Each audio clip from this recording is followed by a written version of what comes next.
Our dear Heavenly Father, we are so grateful for this day. We're so grateful for the opportunity that we have to be here as a class and to learn and to be able to become closer to Thee together. We thank Thee for Brother Birch and for the time that he puts into preparing these for us. And we ask that you please bless him and his family, and please bless all of us that will be able to remember these as we go throughout our week and celebrate Thanksgiving with our families. We are so thankful for Thee and for the many blessings that Thou hast given us. And we say these things in the name of Jesus Christ. Amen. Amen. Yeah, guys, happy early Thanksgiving. An exciting week. Thank you. All You right. too. Thanks. Okay, so if you guys didn't see my post on Slack this morning, I have a couple of things planned today. One of which is to actually do your homework with you guys, which I've never done before. I'm just pulling up my lecture real quick to see if there's anything that I wanted to go through with you guys before we get started on your assignment. And there's not. Okay, so let me look at our assignment for the week, and let me share my screen. Okay, first things first, you guys, I heard that many of you missed the last question on your quiz from last week. The question was, within a function, what does the keyword return do? It does three of these things. It causes the computer to stop executing the current function, it returns value to the call point, and it causes the computer to resume executing code after the call point. So if we look at an example of this, week 10. Yeah, we're in week. Okay, so here's your wind chill program from last week. All right. If I was going to run this with breakpoints in here, or just kind of like step through my code, here's the order that this would go into. So line 36 is first. Okay, this is a JavaScript code, or this is JavaScript code being executed. So line 36 would be our first stop. Then we'd go up into line 19, then 20, 21, and then 21 is calling this wind chill function, which is declared right here.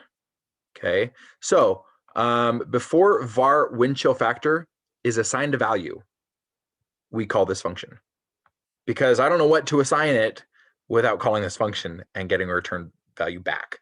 Okay, so we go into wind chill factor or wind chill, jump down to line 25, 26, 27, 28, we have a calculated wind chill, and we'll go ahead and say return. Now this can basically replace this whole thing. That is exactly what that return statement does. Whatever number that is, let's say it's 50, 50 gets returned up to line 21 where that function call was, and we'll assign 50 to wind chill factor. That gets assigned, and then we continue executing the code until we finish, which will be right here. That'll be the last line that we execute. Okay, so just now we saw that, hang on a sec, it caused the computer to stop executing the current function. Okay, it's quick, but it did stop in this function for a sec because it had to go and run this function. Okay, so yes, that is true. Next, return a value to the call point. All this math would be completely useless if we didn't return this value to the call point.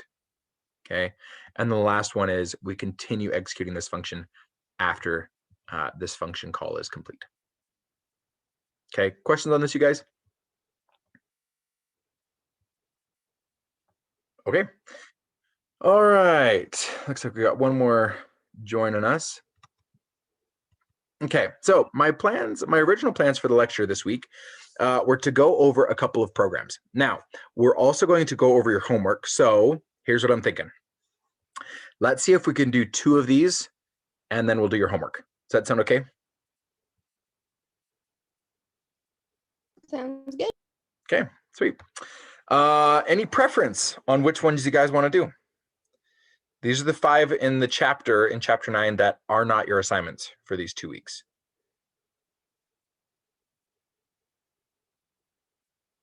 Fahrenheit to Celsius, program for temp, relative humidity, and heat index, program that calculates the volume of a triangular prism, and calculate the total volume of house with this program.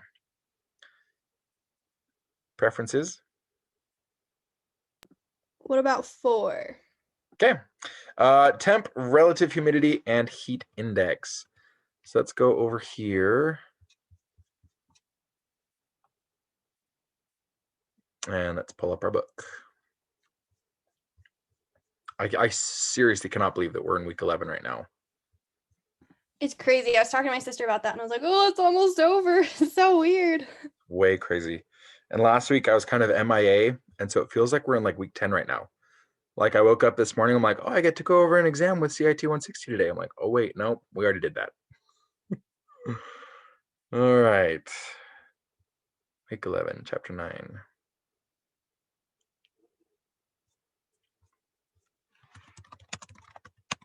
Okay. Number 4. Let me minimize that, close that. All right. Create an HTML document which contains 2 text fields, a button, and a div. Label the first text field temperature, second relative humidity, and put the text heat index on the bottom. Write 2 functions with these headers, do input output and heat index. The first must be called from the onClick attribute. And we'll do all that. So let's go ahead and start.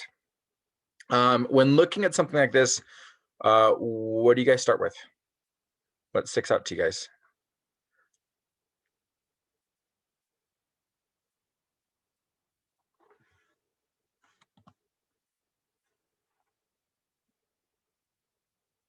Nothing?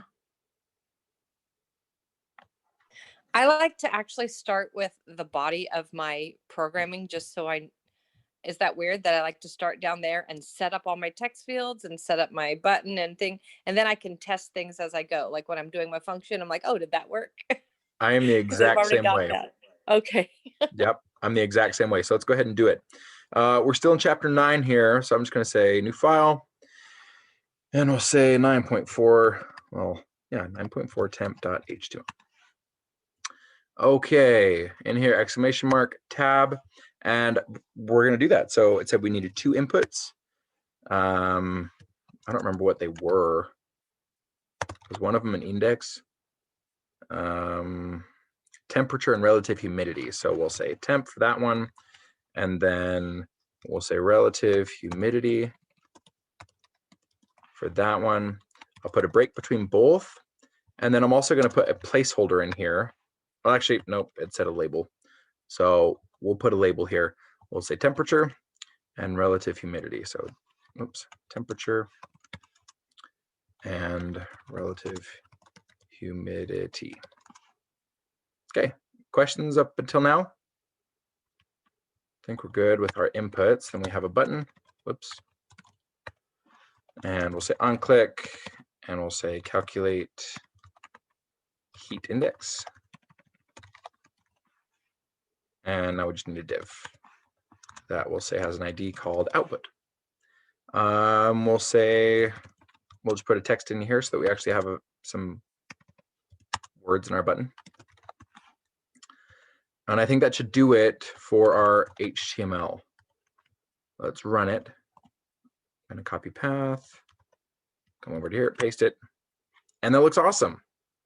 Okay, I'm going to hit F12 to open up my developer tools. I don't see any errors, so we are going to continue. Okay, questions or comments until now? Sweet, let's keep going. Oh, what was that? Okay, next up, let's go ahead and do our defining table. Okay, so Andrew, do you have something?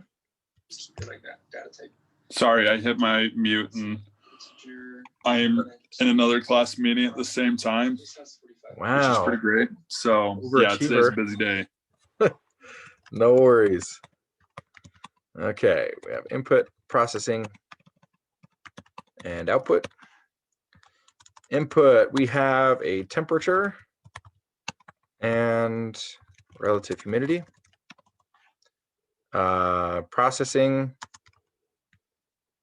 we'll copy this for now. Wow, that's a lot of stuff. Yeah, I'll just copy it. I'll say call do input output, pass data to calculate heat index, and then math. Okay, any objections? And then we'll return heat index. or we'll output heat index. Okay, feel free to stop me anytime, you guys. All right, so I think we're good with our defining table. I think we're good with our HTML. Let's go ahead and write a function. I think they actually gave us the name heat index. So I'm going to copy this guy right here. Okay. And then I have to change this, except we're going to call do input output from the button. So two functions. So I'm going to copy this, paste it down here. All right. Now let's look at what we have to do for each one of these functions.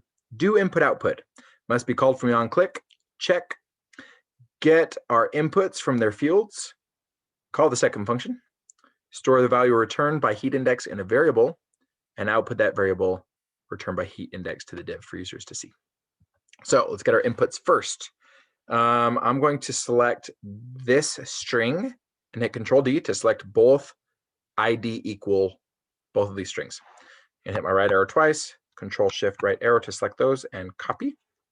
I'm going to come over here and paste. Now for both of these, I'm just going to say var. Move that over. Whoops, I put those in the wrong spot.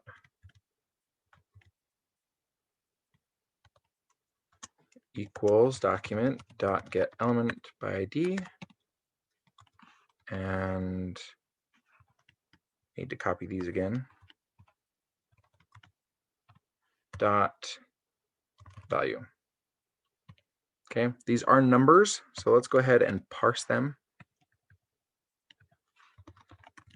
And we'll parse them as floating point numbers so that if we have decimals, we can work with decimals. All right, hotkeys that I used just there. I did Control D to select several strings. When I made a selection, I hit Control Shift L to make a cursor on each line in that selection. And then I also held Control and clicked to add a second cursor at one point as well. And then it was just moving my arrow keys around and holding Shift and Control and stuff. All right, so we have our inputs. Now let's call our function.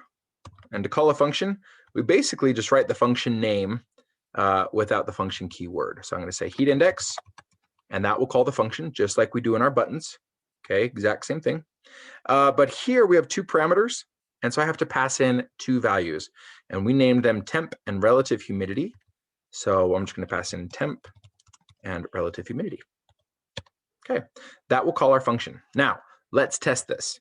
Okay, so I'm going to come back over here into my browser. Move that to the bottom, and I'm going to hit refresh. Ooh, we got some nice functions in here. And I'm going to put in two breakpoints, one inside of each function. All right, I'm going to type in 50 and 5 and calculate heat index. Okay, we successfully called our do input output function. Temp is 50, that's good. Relative humidity is 5. And then if this works the way that we intend, temp F will be 50 and humid will be 5. And they are. Okay, so our functions are good to go up until now. Let's go ahead and finish out both of them. The only thing we really have to do with do input output is assign this to a variable. So I'll say var heat I don't want to name it the same thing as the function. And then I'll say document dot get element by ID output dot inner HTML equals heat I. And this function is complete. That's all we got to do. Okay, we get our inputs, we call the function, we call the function, assign the value to a variable, and output that variable to a div. Next one. All we really have to do here is this, which looks awful, but let's just break it down. So I'm going to come back over here. The reason why I'm coming back over here is because I copied and pasted that thing, and I don't know if VS Code will do well with exponents.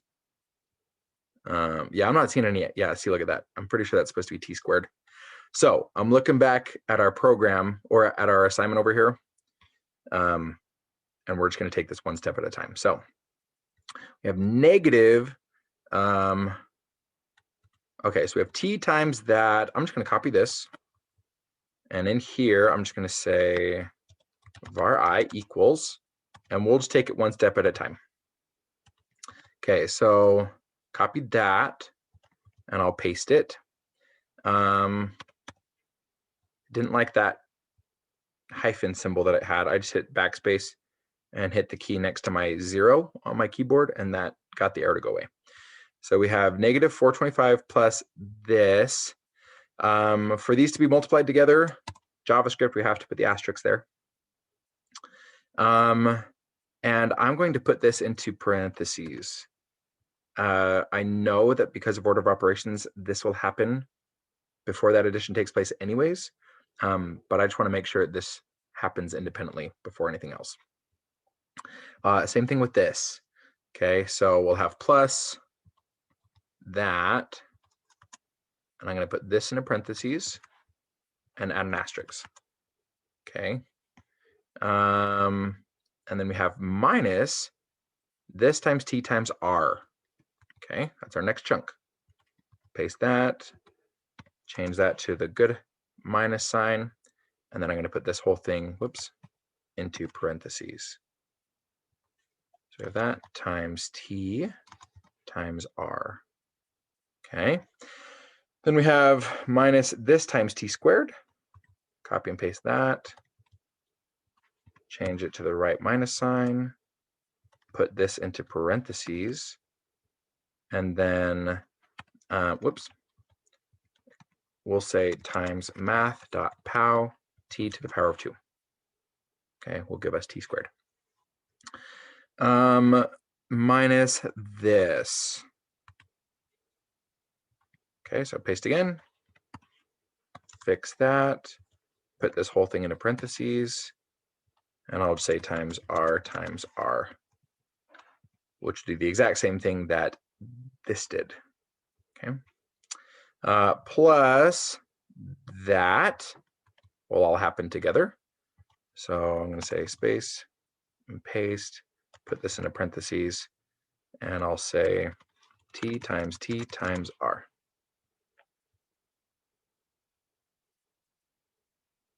Forgot one asterisk. Okay. Hopefully we're getting, geez. Okay, we're almost there, guys. All right, copy that one and paste it. And then same thing. Just going to put this into parentheses.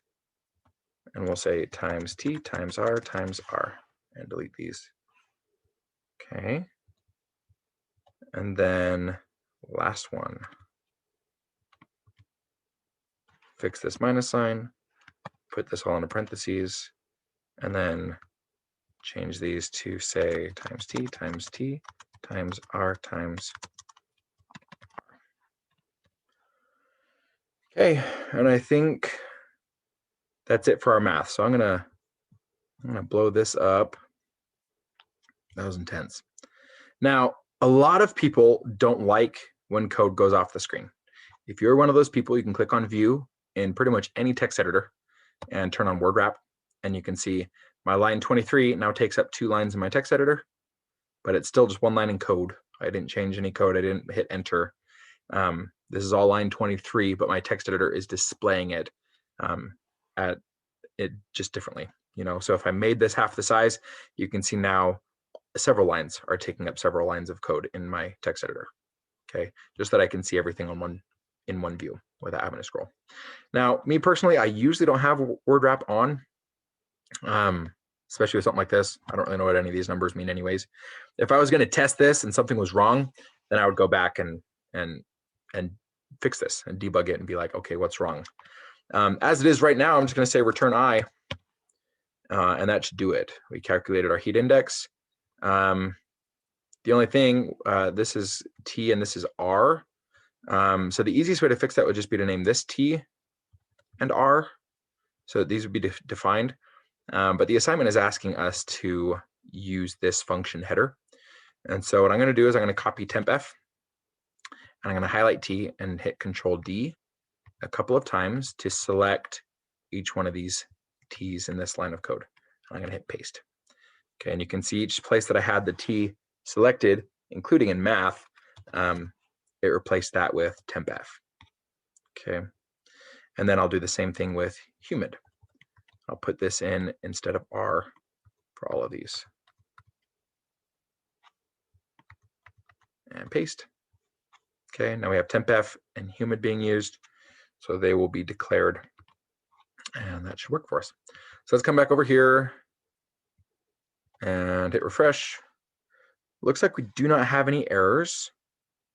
So I'm going to type in, let's say like 50 degrees, and the relative humidity is 50. And that is our heat index. Okay. Any questions on this one, you guys? If this was an assignment and not on a test, I would go and Google this and verify the validity of this program and just find like a little humidity index calculator or heat index calculator and just test it a couple of times, give it a couple of test cases to know that my program's working properly. All right, if there aren't any questions, let's look at our next one. Let's see, it's noon. Let's go ahead and look at your guys' assignment. Any objections, or was there something in here that you guys were like dying to see? I'm going to go into the assignment. Thanks for doing that. Okay, yeah. All right, chapter 9, well, let's go into here. Okay, week 11.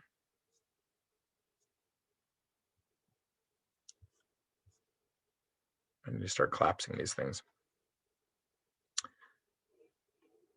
Jeez.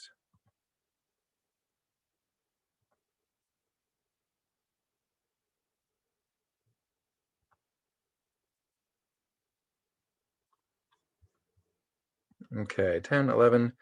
More functions with parameters. Okay, instructions in a file named invest.html. Write an HTML document that looks similar to figure 9.6. Write 2 functions with these headers. Wow, that's not very helpful. All right, let me stop sharing for a sec.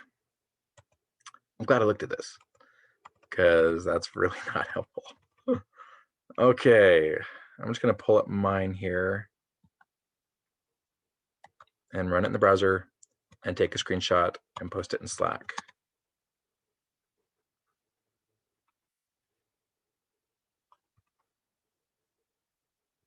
Okay.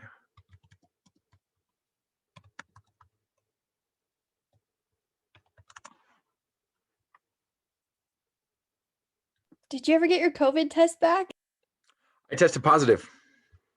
Oh, wow. Yeah, I did get it back. So, yeah, good times. Sunday was really rough, but after Sunday, it just kind of kept on getting better.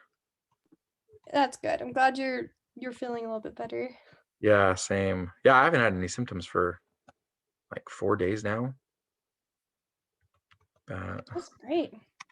Yeah, seriously. I'd much rather, at least with the COVID that I got, I'd much rather have COVID than the flu. That's good. Yeah. Okay. Sorry, I'm trying to take screenshots of these, you guys. Amount borrowed will say $10,000, 0.025 for 6 years, 12 per year, 7 payments made to date. All right, just trying to put in some helpful numbers for you guys so that everyone will have. So I have a this. question about this assignment. Actually, it said to Yeah. make it look like the one in the figure, whatever. I did mine already. I even submitted it for feedback already because I'm on top of things. And it looks, of course, because I don't know anything about styling using CSS or any of that, it doesn't look like it, but it still functions like it. Is that okay? Like theirs is all neat and in a, like their boxes are aligned along the right and everything. And mine's just as mine always looks, just the words and then a text field and then the words and the text field.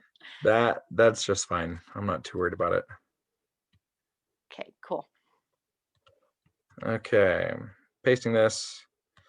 Screenshot for week 11 assignments.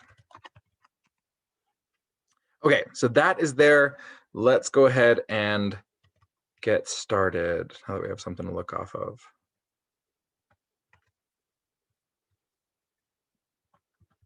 And then we share my screen.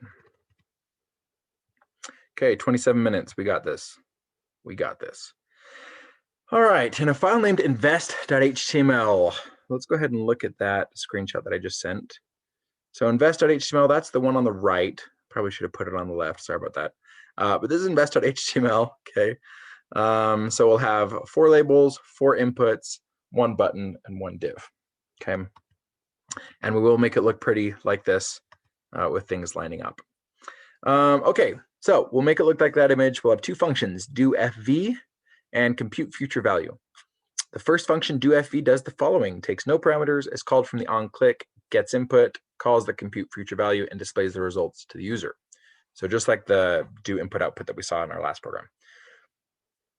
And then the second function, compute future value, computes and returns the future value of an investment. The formula for computing that is that formula. Okay, that is it. Let's go ahead and get started. So in here, I'm actually going to put this in a different folder so I can name this invest.html. All right, I'm just going to type an exclamation mark, hit tab. If you have a template, my template's right here. I would encourage you to use your template, okay? But I'm going to assume that we have people that don't have a template that looks like mine, so we're just going to do this from scratch. Script, let's go ahead and start with our defining table. We have Jesse, welcome. Glad you could make it. Input, processing, and output. So for our input, if we just look at that screenshot, we have principal, annual rate, number of years, and periods per year. Probably, well, we'll put all 4 of them. So we'll just say principal, annual rate, number of years, and periods per year. The output is future value. And the processing is get values from inputs and do FV. And then, well, let's go like this. Inside of do FV, we'll get values from inputs. Call do future value. What's it called? Compute future value. So called compute future value. And then we'll have this function right there.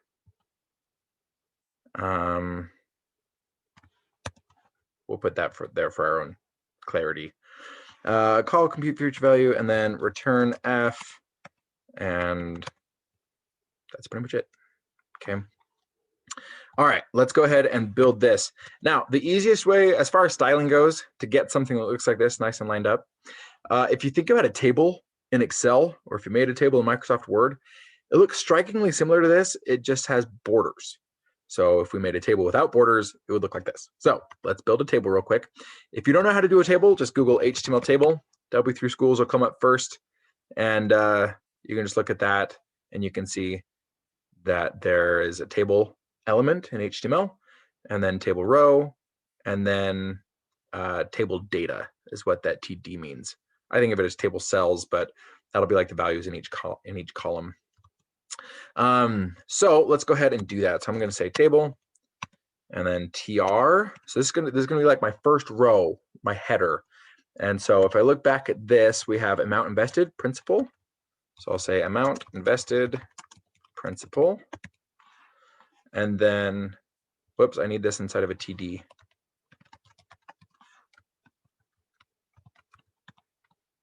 Okay, and then my next column inside of this row, inside of a TD, is going to be that input. Okay, so I'll have an input, and we'll say ID equals principal. Looks like we have a comment in the chat real quick. Jesse, if you did it with CSS, that's fantastic. Nice work.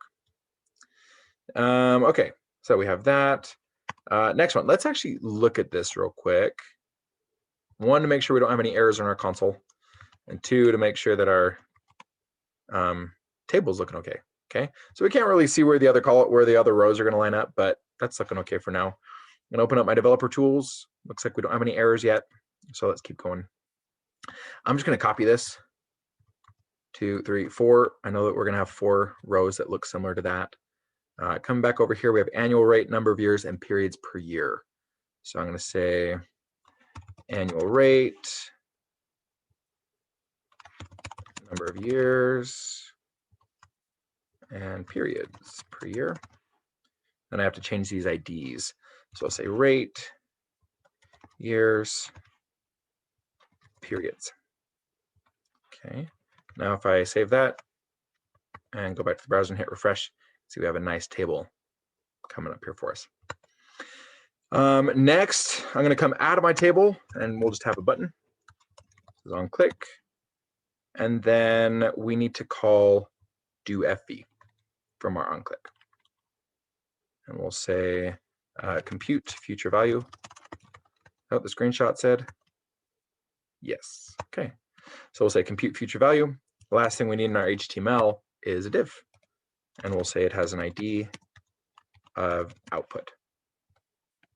All right, now if I come back over here and run it, you can see that's what it looks like. The one thing I might want to add is maybe just like a little header up here. So I'll say H1 investment calculator. That looks a little bit nicer. Okay, questions so far? Okay, well, let's get to the meat of this thing. All right, I'm gonna do the same thing that we did last time. First, I'm gonna copy this function name and come up into here and just say function, paste, and there's our first function declaration. And then just like we did in our last program, I'm gonna select this and hit Control D 3 times to select all of these IDs. Right arrow, Control Shift, right arrow to select the whole word and copy. And then I'm gonna come up into here and paste.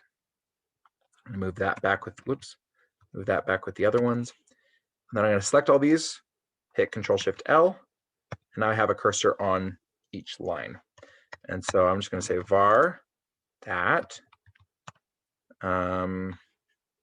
oops, equals document dot get element by ID and paste again. That's the one nice thing about using the same variable name as the ID name is I can just paste again. I could name the variable whatever I wanted, but I'm going to leave them the same because it makes it a little bit easier. And we're going to parse these. So I'm going to put a closing parenthesis there, and we're going to add a parse float before it. Okay, and there is our input. The next thing that we had to do, we're going to say var future value equals, and then we're going to call this function. Oops. Okay, and we have document dot get element by ID dot output dot inner HTML equals future value. Okay, now we could test this. If I said this was like 50 right here, we can come back over here and hit our button, and you can see that 50 popped up. Okay, so I can kind of safely assume that our first function is working. The only way that I would be able to test that more is if I put in some values in here and put in a breakpoint, maybe like right there, and I would want to just verify that I'm getting these numbers in here, and I can see that we have those 4 values. Okay, so this function is done once I take that 50 out of there. So I'm just going to hit Control Z to undo that. But I think this function is good to go. Okay, any questions until now?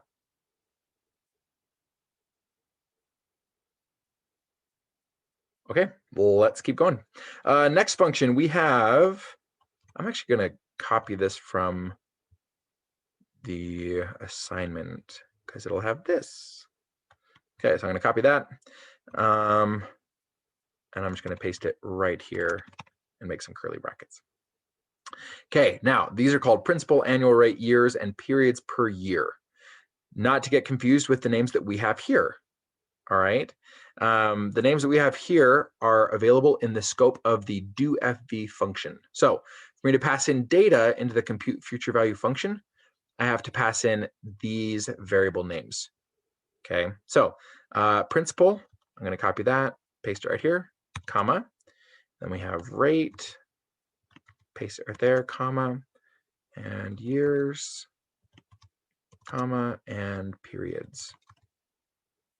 Okay. Now with functions, a lot of time people get confused with like what variable to put where. Inside of these curly braces, none of this is going to be declared. Okay. In fact, I could even put like 500 right here, and it'll go into the variable principal inside of compute future value, even if this principal is something completely different. Okay.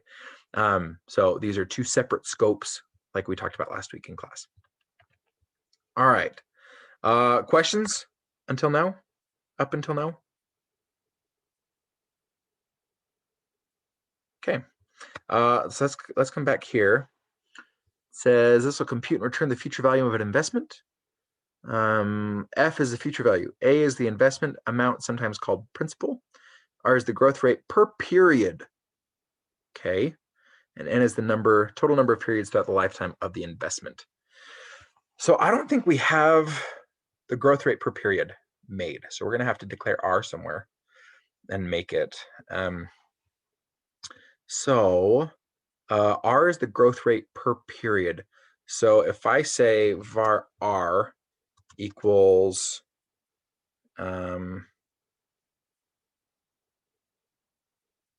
well, let's go like this. I don't know if this is the best way to do this. We'll say var total payments or total periods equals years times periods per year. Okay, so if we're talking like 5 years and we have this building every month, we'd end up with 60 total periods. All right. The reason why I made that, well, actually we have our annual rate. Okay, we actually don't need that. So I'm just going to say var R, and we'll say annual rate divided by periods per year. Is that right?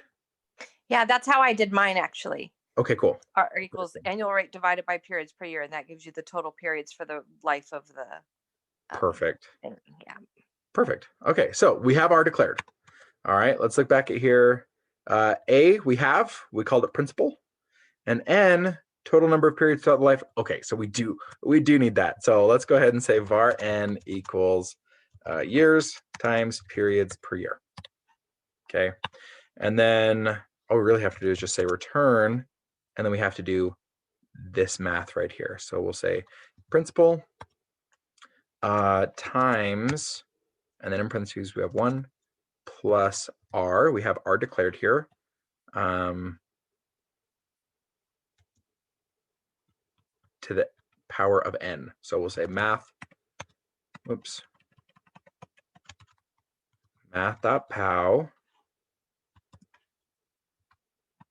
N. Okay, so we just rose 1 plus R to the exponent of N, and we'll multiply that by the principal. Okay, that's how I'm reading that. Does that look okay, you guys? I think mathematically speaking, I think that looks sound. Let me just look at this one more time. Yeah, that's what I did. Perfect. Yeah, they're all multiplied. N is being, yeah. So I think that's good. Let's go ahead and test it. Come back over to the browser, hit F8 to let the debugger go, and F5. And let's say I invested $1,000. Annual rate was 5% for 1 year, and we have 12 periods per year. We'd make $50. That sounds right. Again, with this being an assignment, I would Google it. There are so many investment calculators out there.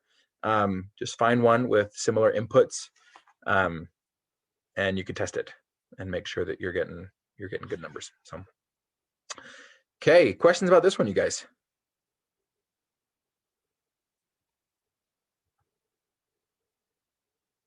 Okay, well, let's do our next one. So I'm going to come back over here. In a file named loan.html, write an HTML document that looks similar to 9.7, which is this guy on the left. Okay, it looks like it's going to be really similar. I'm actually going to just copy from our first program, because we're going to have a table with 4 labels and inputs. So let's go ahead and do this. So I'm going to leave that right there. I grab our text editor, and I'm going to just make a copy of this and paste it. And I'm going to rename this to loan. Was it loan.html? Yes. Okay, good. All right. So we have loan.html. We'll worry about our defining table in a sec. I'm just going to modify this a little bit to look like this HTML here. So I'm going to close that so we have a little bit more space here. Amount borrowed, lowercase p, annual interest rate, and I was given a template to follow, so I'm just going to follow it to a T and make it look exactly the same. Number of years, payments per year, and then we have a button. So I'm actually going to make a new row right here. I know we didn't do this in the last one, but I'd rather do that than make a whole nother table down here. So right here, I'm just going to put this button right there. And it says on the button compute payment. And then we have one more here, and I think the output is going to be right here. So I'm just going to put this div inside of this table cell, which is just fine. If the instructions didn't say that we needed a div right there, I would actually just put it right there, and that would work just fine. Let's actually look at the instructions. Due payment and due balance. It doesn't say div, it just says display a result to the user. It says nothing about a div. So we're going to leave the div out of this and leave our HTML a little more simple. Okay, so we have these 4 labels with inputs, a button and output, and we need one more label, input, button, output. So I'm just going to copy that and paste. And this one's going to be number of payments paid to date. And I have to change this ID. We'll go ahead and say payments to date. And then this one, what is that function going to be called? Due balance, I think. And the first one was due payments. We'll have to change that. So due payment, we have due payment, due balance. Oops. And then our output is also going to have a different output. So I'm going to say output balance. And for this one, just to be very clear, I'll say output payment. Okay. Now let's run this in the browser and see how it looks. That looks pretty good. Okay. Except it says investment calculator and we want it to say loan calculator. So we'll just say loan. And I think our HTML is ready to rock. All right, up here, we do not have a due FV, we have a due payment. So I'm going to paste that there. And let's look at our instructions. Due payment, they take no parameters, call from non-click, get input from the user. So to compute the payment, we need a principal, annual rate, years, and periods per year. So I'm going to get those 4 things inside of here. So we have principal, annual rate. I'm just checking to see if these all match up. Okay. Next one I'm looking at is years. That didn't change. And then periods per year. Okay. So our first function should be good. We should be able to call this and not get any errors right now, except for this function call. That would give us errors because compute future value doesn't exist anymore. We'll call that compute payment. All right. Let's go ahead and build this out first. And we'll say output payment. So we'll output to the right div, this guy right here. And then I have that future value. Okay, so we just need to write this function. So I'm going to copy that.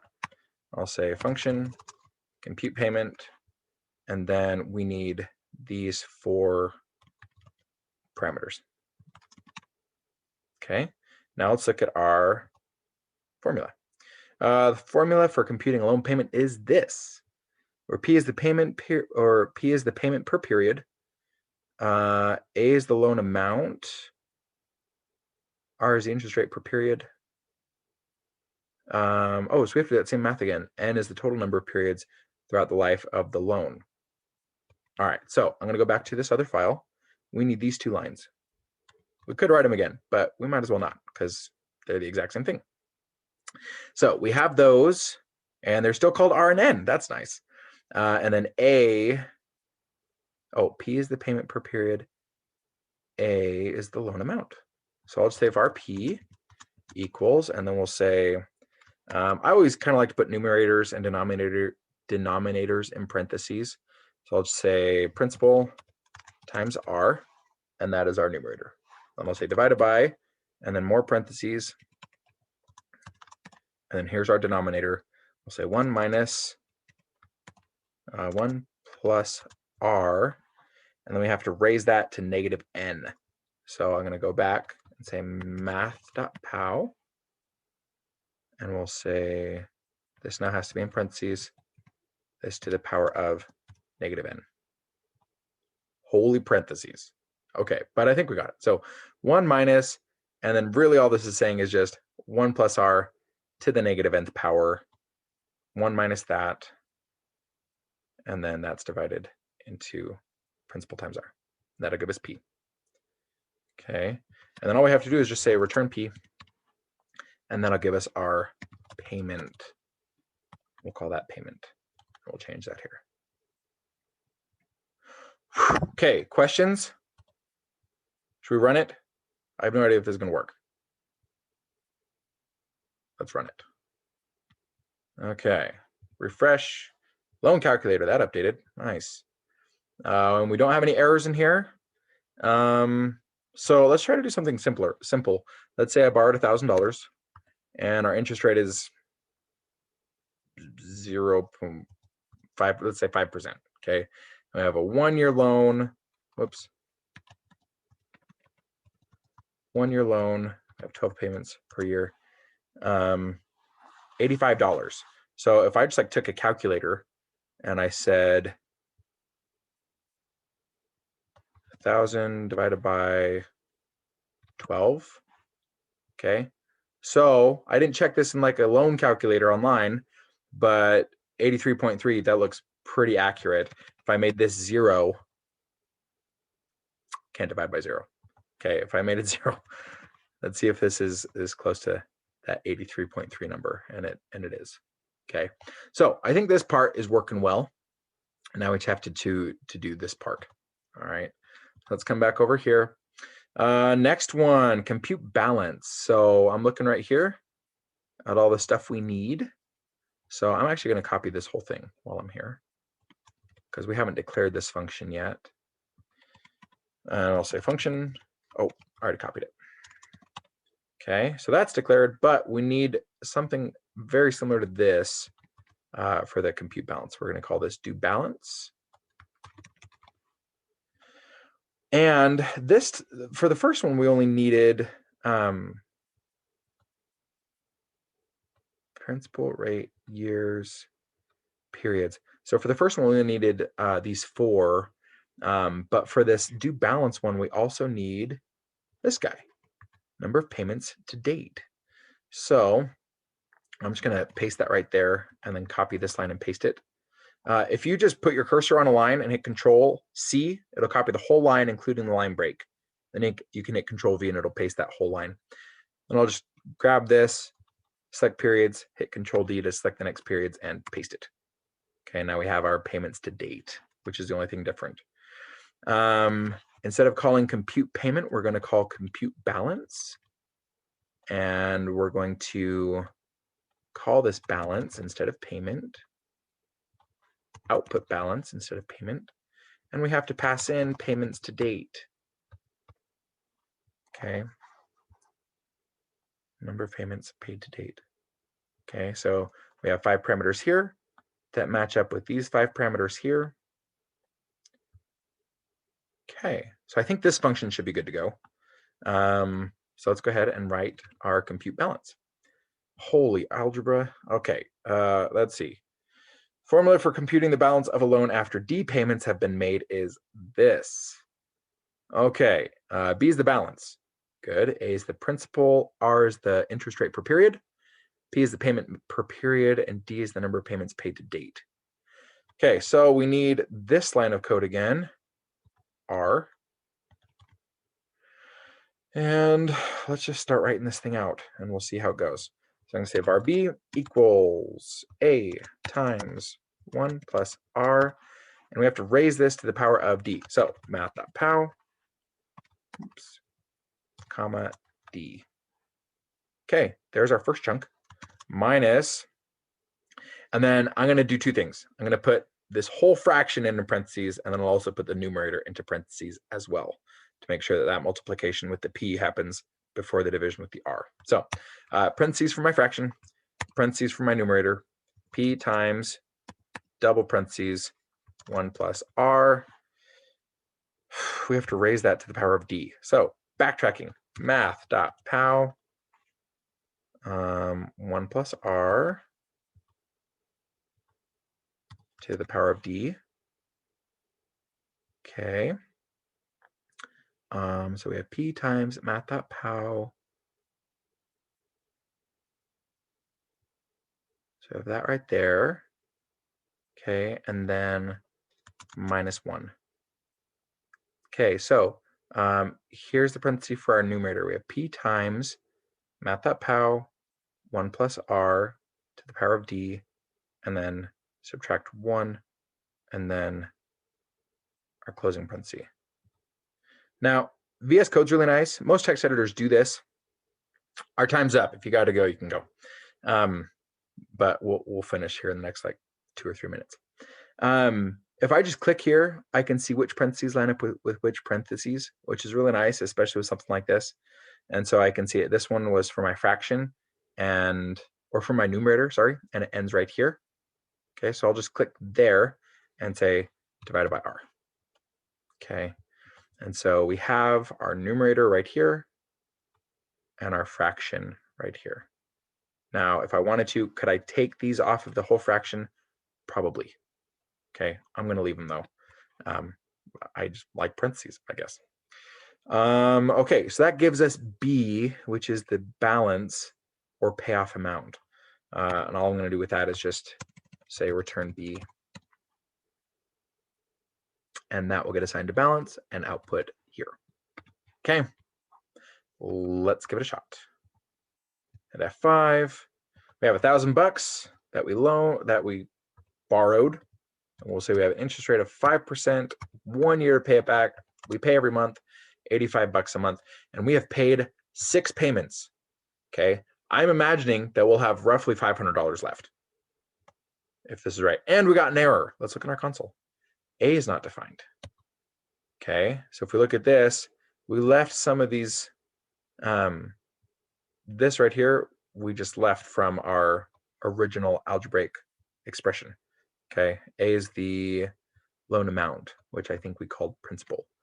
So let's go ahead and change that. It makes me wonder though, I think D and P are going to give us issues as well. So let's look at what D is. D is the number of payments paid to date. So this guy, that massive variable. So I'm going to paste that there and there, select my, or replace my D name with that one.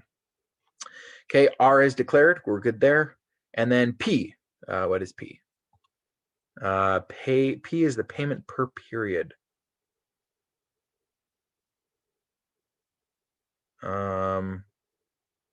It's taking what it calculated in the first part, and then you're using that for the second part. I just let P equal compute payment and put, principal annual rate, whatever, in parentheses and did it that way. So I let P equal my function from before, from the top part. Yeah. I don't know if that was right, but it worked. No, let's do it. I think that's a great idea, because then we don't have to write all that code again. So we'll say var P equals, and then we're just going to call this. That's what you did? Yeah. I put let P equal compute payment, and then all the words in parentheses, principal annual rate, years, periods per year. Perfect. And then I did to fixed, so it would do 2 decimal. Very nice. Very nice. Okay, all these match up, so I think we're good there. I'm not going to round it right here. I'm not going to use 2 fixed right here because I see all this math going on, and if I round something prematurely, it could mess with my numbers quite a bit, more than I might expect. So I'm not going to round yet. I will round. We should round at the end when we display it, but not while we're doing math. So let's hit refresh. Okay. We should have our stuff declared now. 0.05, 1 year, 12 months. There's our payment, and we've done 6. Ooh, okay, so it is right around 506. The only thing wrong is I copied the other function, and we didn't output it to the output balance ID. Okay, I'm gonna come back over here, 1000, 0.05, 1 year, 12 payments, 6 have been made. Ooh, look at that. Where's that error coming from? I think you have a lowercase b in balance down below. Yeah, it must be. Table. Yep. Ooh, good call. Good catch. Well, let's change that. I'm a big fan of camel case. So let's change that and refresh that. 3rd time's a charm. 1000, 0.05, 6. Look at that. That's awesome. Okay, now nobody does pennies in the millionths. So let's go ahead and do our 2 fixed. The perfect place to do this is actually right here. Okay, right when we're about to output to the user. Because if I want to use this payment anywhere else, let's say I have other functions in this program, I want to use it somewhere else, I want as precise a number as possible, especially if I'm going to do more math with it. But right here, I'm just outputting it, so it's a perfect place to round. So I'll say payment dot to fixed. Okay, and I'll go ahead and do that down here with balance as well, right when we're outputting. So maybe 4th time's the charm. So should I take the 2 fixed off that one line where I declared P and use the function? Should I just take my 2 fixed off there? I would, yeah. That'd be smart. Okay. Yeah, and then I would just put it just whenever you output. That's a really good rule of thumb. Yeah, I already had it on the output. I think it's because I copied. I don't know why I put it there. That's I okay. have no idea. No, that's something that I feel like you kind of got to learn the hard way. You know, Yeah. because I remember this one time I was rounding at the wrong point, and I was always like a few decimals off. Like it'd be like 63 cents instead of 61 cents, and I was like, "What on earth? Why?" And it was because I was rounding in the wrong spot. Yeah. Okay. And so, but I never would have thought of that, you know, until I started getting wrong numbers. So, anyways, okay. So I think we did it. If I wanted to add a dollar sign there, we could just do some string concatenation. Whoops. There we go. So I'm just going to add $, and then that. Okay. And then I'll make it look really nice. All right. Any questions, you guys?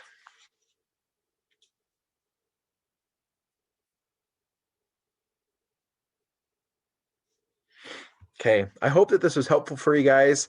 I know there's a lot of different ways to do these things. Like Jessie was saying that she did all the styling with CSS instead of using a table, which I think is awesome. And the math, I feel like there's lots of different ways to do the math and be successful about it. But I hope that this is helpful for you guys to see this. And I hope that this will help you guys have a relaxing weekend and a nice Thanksgiving. So Thank you so much, Brother Birch. yeah, Thank you. Super appreciate it. You're very welcome. Thank you so much. You're welcome. Okay, any other questions, you guys, before I let you go? Can I copy the way you did the table on my Yep. home? Okay. Yep, I'm just fine with that. Anything in this, I'm fine with you guys with you guys using it. Okay, Yep. thank you. Yep, we did this together. Oh, I have one more question. When you do a defining table, how precise do you need to be? I'm rather vague in my defining tables because I don't want to deal with explaining everything. Well, so you saw me. It's just notes. I know it's just notes, but I'm just wondering if I need to be like more descriptive. On your exams, go back and be super descriptive. For your assignments, they should be there just to help you. Okay. All right. Yeah. Cool. Thanks. Okay, you're welcome. Anything else, you guys?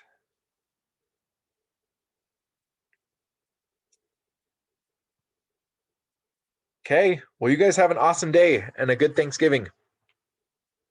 Thank you. You too. You too. Happy Thanksgiving. Thank you, guys. Talk to you later. Okay.